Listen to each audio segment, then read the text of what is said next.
Thyborøn Efterskole er en lille efterskole på 45 elever. Eleverne skal have den interesse, at de skal være interesseret i noget med vand.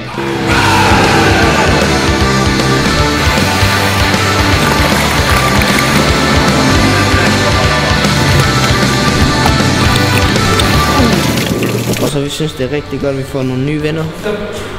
Så vi er glade for at gå på skole. Jamen, vi starter som regel med boglige fag, og det vil sige folkeskolefag, dansk, matematik, engelsk og alle de der boglige fag, som folkeskolen har.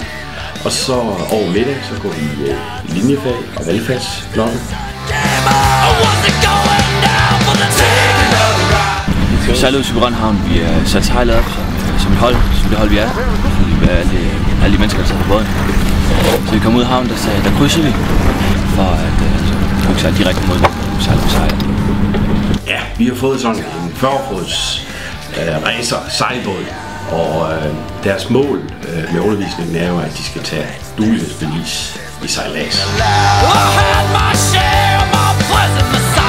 Det bedste på Thyborøn Efterskole, det er nok sammenhold mellem lærer og elev, og mellem elever. Ja, på store efterskole, der kender man jo ikke alle sammen, når man går 200 elever sammen. Der snakker man kun med en lille gruppe på 20.